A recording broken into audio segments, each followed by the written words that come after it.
The air in Balmoral is always thick with secrets, isn't it? Centuries of whispered conspiracies clinging to the ancient stones like the Highland mist. But this secret, the one brewing within King Charles III, threatened to shatter the very foundations of the monarchy. It began, as so many royal dramas do, with whispers. Whispers that turned into overheard conversations, suspicions hardening into cold, undeniable truths. Picture Charles, a man who has carried the weight of the crown quite literally his entire life. He's in his element at Highgrove, amongst the meticulously curated chaos of his organic garden. Mud clings to his wellies, a testament to his dedication. But even the earthy scent of the soil can't mask the metallic tang of betrayal that now permeates his world. It was near the white rose bush, a poignant symbol given its connection to Diana, that he heard Camilla's voice. Sharp and calculating, carrying on the wind. When he's gone, everything must be in our hands before William can blink. Those words, aimed at her son, Tom Parker Bowles, were a poisoned dart straight to Charles's heart. The Duchy of Cornwall, 420 pounds million stashed away in the Cayman Islands undeclared. The prince's trust ripe for the picking. In the chillingly casual suggestion of adjusting things, of forging signatures, of waiting for Charles to be in the ground. Old and tired, she called him. 8 pills every morning. The contempt was palpable. Let's be clear. Charles is no fool. He may be eccentric, a little out of touch with the modern world, but he's not stupid. He's a man who spent a lifetime navigating the treacherous waters of royal life, a master of subtle power plays and quiet diplomacy. But this was a declaration of war. The Charles who emerged from behind that rosebush was not the loving husband who had weathered decades of public scorn alongside Camilla. This was the king, the protector of the crown, a man who understood the immense responsibility that rested on his shoulders.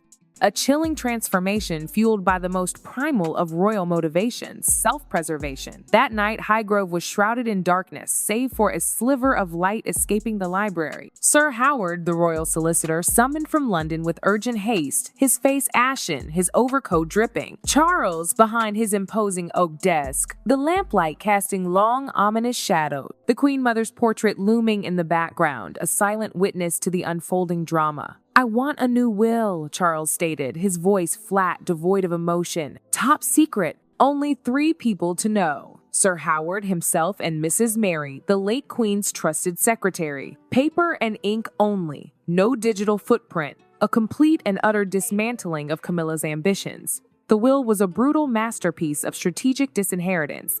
Every royal asset, from Sandringham to Balmoral, passed unconditionally to William and his children. Camilla's name appeared only once, a final, almost insulting footnote, the Queen Mother's pearl collection and an annual stipend. Scraps compared to the empire she craved. Sir Howard, a man accustomed to the murky dealings of the royal family, understood the gravity of the situation. "Your Majesty, this is the only way to protect the crown." Charles, however, wasn't interested in justification. He simply reached for his Mont Blanc pen, a 10th anniversary gift from Camilla, a cruel irony. Royal blue ink bled onto the page, his signature a stark declaration of war. "Send 1 copy to Balmoral," he ordered, "and have it delivered to Camilla marked technical error." A calculated move designed to inflict maximum psychological damage, to let her taste the power she craved, only to have it snatched away at the last moment. The game had begun. At 3 a.m., the will was signed. Mrs. Mary, a woman who had served Queen Elizabeth II with unwavering loyalty until her last breath, witnessed it, her hands trembling. Trembling not just from age, but from the profound understanding that she was watching an era crumble before her very eyes. As she departed, Charles poured himself another measure of Talisker, but this time he didn't drink. He stood at the window, gazing out into the inky blackness of the rose garden. "Camilla," he whispered into the darkness, the name a ghost on his lips. "You taught me that love can murder honor. Now I will teach you that honor can murder love." 3 days were all it took for the will to detonate in Camilla's world like a poisoned arrow. Sleep became a luxury she could no longer afford. Raymill House, usually a sanctuary, felt bone-chillingly cold, mirroring the icy fury that now consumed her. In her private study, fueled by gin and rage, she plotted. 3 names etched in black ink on Smithson paper: Sir Howard, James Wharton, Layla Lopes. Beside them, an anonymous Nokia 3310 purchased with cash in Portobello Market, an untraceable lifeline in a world of triple encrypted emails. Secrecy was paramount. At 2:13 a.m., she dialed the first number. Sir Howard answered on the third ring, his voice thick with whiskey and sleep. "Howard?" Camilla purred, her voice sweet as honey, but laced with arsenic. "9 tomorrow, your office on the Strand. I'm bringing something you cannot refuse." She hung up before he could utter a word. The next morning, Camilla swept into the ancient Strand building. A cream Chanel suit a shield against the world's judgment. Sunglasses concealed a face once cursed, now a mask of cold determination. She slid a thick envelope across Sir Howard's desk. Inside, $500,000 in crisp banknotes, a USB drive containing compromising photos of him with a young secretary in a Geneva hotel from 2019, and a note bearing his wife's address at Mystique Villa.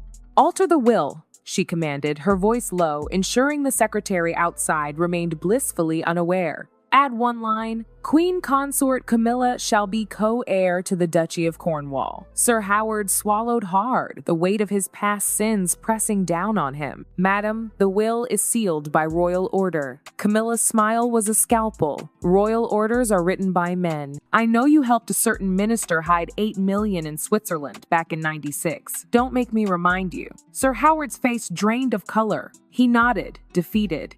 Camilla rose, leaving behind the lingering scent of Creed's Florissimo, Charles's favorite cologne, like a curse drifting through the keyhole. That night, Balmoral was enveloped in a thick fog, a cloak of secrecy for the events that were about to unfold. 3 figures, clad in black, scaled the east wall, their faces masked. They reached the old records vault beneath the wine cellar, secured by Charles's biometric lock. With practiced skill, one of them disabled it. The door slid open, revealing the safe. But inside, instead of the coveted will, they found only a folded note. "Wrong place, darling." Beneath the signature, a pressed white rose, the same Charles had placed on Diana's grave in 1997. The blood drained from their faces. Meanwhile, in London, Sir Howard's Bentley Mulsanne departed Buckingham Palace at 23:41. James Wharton, the driver, spotted the black Range Rover tailing them from Hyde Park. He reacted swiftly, veering into a narrow Thameside alley, killing the headlights, and shooting across Albert Bridge, cutting off 3 lanes of night buses. The Range Rover was trapped behind a milk lorry. James grinned into the rearview mirror. "Think you can play us, Camilla?" Sir Howard clutched the briefcase containing the original will, sweat soaking his silk shirt. He dialed Charles's number at 03. The king's voice was calm. "Good. Bring it to Windsor now. And Howard, don't let anyone know you just saved the monarchy." The next morning, Charles received the report in Windsor's Oval Room wearing his old barber hunting jacket, holding a steaming cup of Earl Grey. He read it, nodded once. "Let her continue," he told his private secretary, his voice as light as the weather forecast. "I want to know how far she is willing to go." The secretary hesitated. "Your Majesty, if she goes too far," Charles cut him off, gazing out at the misty St. James's Park. "Then I will stop her at the exact moment. But first, I need her to reveal everything." Back at Clarence House, Camilla arrived at 4:12 a.m. She slammed her fist on the walnut desk, shattering a Dutch tulip vase. Crystal exploded like mad laughter. "Find the original," she screamed into the phone at Tom. "Burn Balmoral if you have to." Little did she know, every call, every step was being recorded by Raven, the unit that answered only to the king. Infrared cameras at Highgrove captured Layla burning documents in the fireplace the night before. Microphones in Clarence House's bedroom recorded Camilla murmuring in her sleep. "Charles will kneel and beg me." Camilla sank into the green leather armchair, Diana's chair from 1981, and poured her 5th gin with shaking hands. She looked out the window at the new 24/7's guards. She smiled crookedly in the glass. "You want war, Charles?" she whispered to the darkness. "I'll give you hell." She was blissfully unaware that hell's gates had opened long ago, and the one holding the key was no longer the husband who once wrote her love letters.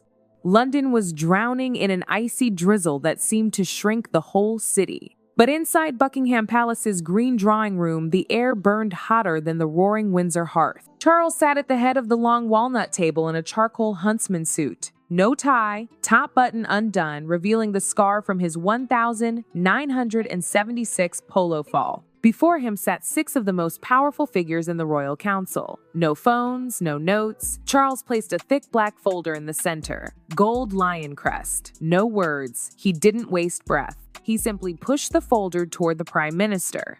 "We have a national security crisis," he began, his voice as deep as Big Ben at midnight. "The head of the Duchy of Cornwall is under internal threat." No one dared ask the name. They all knew Camilla had crossed the line long ago. From this moment, Charles continued, "Every financial transaction involving Camilla and her family falls under Level 1 surveillance, under the pretext of protecting the crown from external hostile forces."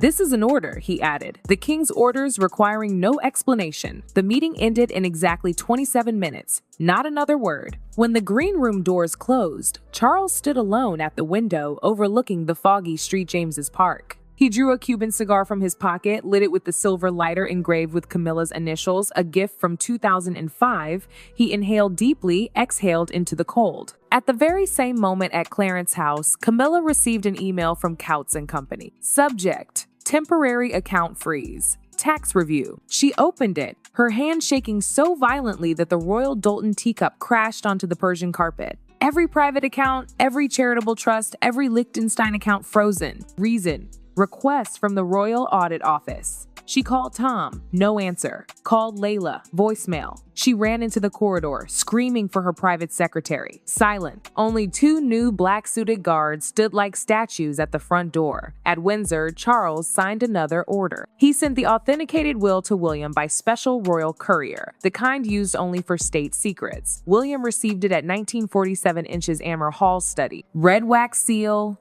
gold lion crest. Kate stood beside him, her hand on his shoulder. William opened it, read every line.